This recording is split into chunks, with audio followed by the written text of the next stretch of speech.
है। आप जानते हो कि आपका हमारा खून का रिश्ता है।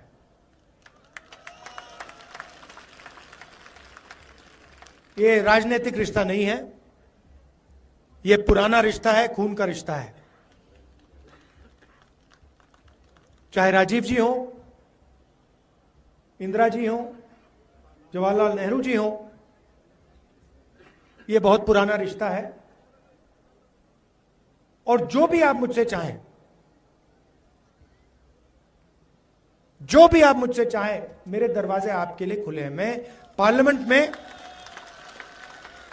पार्लियामेंट में आपकी सेवा करना चाहता हूं।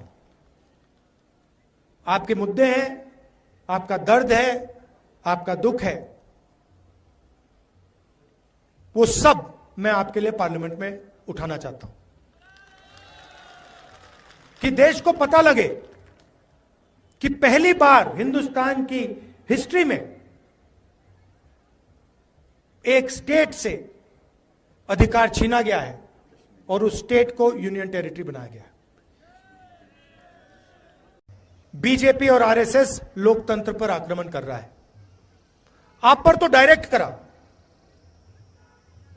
सीधा आपको कहा कि भैया स्टेटहुड हम आपसे छीन रहे हैं, हम आपको यूनियन टेरिटरी बना रहे हैं। मगर यह पूरे देश में हो रहा है। मणिपुर में देखिए, हिंदुस्तान के सारे इंस्टीट्यूशन देखिए, इलेक्शन कमीशन देखिए, ब्यूरोक्रेसी देखिए, मीडिया देखिए, सारी की सारी संस्थाओं पर यह कब्जा कर रहे हैं और पूरा का पूरा फायदा 2-3 उद्योगपतियों को देते हैं। ये देखिए, आप नाम जानते हैं, क्या नाम है उनके? अच्छा, नई चीज बोली है। मैं पार्लियामेंट में भाषण कर रहा था, मैंने भाषण में अदानी अंबानी का नाम लिया और मुझे कहा जाता है कि पार्लियामेंट में अदानी और अंबानी का नाम नहीं लिया जा सकता। कमाल की बात है। एयरपोर्ट पे लगाया जा सकता है, सड़कों पे लगाया जा सकता है, पोर्ट्स पे लगाया जा सकता है, हर धंधे में उनका नाम दिखाई देता है, चाहे वो सेब का धंधा हो, सब जगह उनका नाम दिखता है, मगर पार्लियामेंट में उनका नाम विपक्ष नहीं ले सकते। तो फिर मैंने उनसे कहा, मैंने कहा ठीक है भैया, आप कहते हो कि अंबानी अदानी का नाम नहीं ले सकता, तो कुछ तो कहना पड़ेगा, क्या कहूं उनको? तो फिर मैंने स्पीकर सर से कहा कि देखिए, अगर आप चाहते हैं कि मैं अदानी अंबानी का नाम ना लूं, तो फिर मैं उनको A1 A2 कह देता हूं।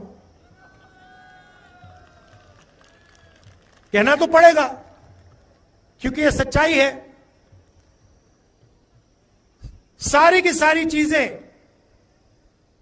सारे के सारे बिजनेस इन 3-4 लोगों को मिलते हैं। यहां पे कहा जाता है कि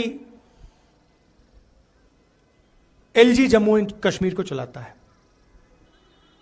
बट सचमुच में वो LG शब्द गलत है। जैसे पहले राजा महाराजा होते थे, वैसे ही ये 21वीं सदी के राजा हैं। जो ये करना चाहते हैं करते हैं, जो भी करना चाहते हैं करते हैं। और सच्चाई है कि जम्मू कश्मीर के लोगों को ना रोजगार मिलता है, ना फायदा होता है, और यहां आपके जो राजा बैठे हुए हैं वो पूरा का पूरा फायदा बाहर के लोगों को दिलवा रहे हैं। चाहे वो आपके स्मॉल और मीडियम बिजनेसेस हो, बिजली का पैसा आपसे ले लेते हैं, बिजली का बिल बढ़ा देते हैं, इलेक्ट्रॉनिक मीटर लगा देते हैं, उसके बारे में कुछ नहीं करेंगे, मगर आपका अधिकार ले लेंगे। आपके जो यहां के बिजनेस हैं उनको दबा देंगे, कॉन्ट्रैक्ट्स बाहर के लोगों को दे देंगे, और पूरा का पूरा फायदा या बीजेपी, आरएसएस के कनेक्टेड लोगों को, बाहर के लोगों को मिलता है। और यह लड़ाई सिर्फ जम्मू कश्मीर में नहीं है, यह पूरे देश में लड़ाई चल रही है। पहली बार हिंदुस्तान की हिस्ट्री में एक स्टेट से अधिकार छीना गया है और उस स्टेट को यूनियन टेरिटरी बनाया गया है। बीजेपी कुछ भी कह ले, आरएसएस कुछ भी कह ले, हम जम्मू कश्मीर के लोगों को उनका स्टेटहुड वापस देने जा रहे हैं। मैं आपको गारंटी करके कह रहा हूं, या ये स्टेटहुड देंगे, नहीं तो फिर अगली सरकार जो दिल्ली में आएगी, इंडिया गठबंधन की सरकार आएगी, उनका पहला काम होगा आपको स्टेटहुड देने का। और हम तब तक नहीं रुकने वाले, हम इन पर दबाव डालेंगे पार्लियामेंट में, यहां पर, कि ये जो आपको स्टेटहुड से यूनियन टेरिटरी बनाया गया है, जो पहली बार हुआ है, इसको रिवर्स करना है और आपको स्टेटहुड देना है। जम्मू कश्मीर ने मन बना लिया है। मैं यहां कैंपेनिंग करने आया हूं, मगर सच्चाई यह है कि इंडिया गठबंधन यह चुनाव जीतने जा रहा है और वो दिख रहा है, क्योंकि इंडिया गठबंधन न्याय के लिए लड़ रहा है।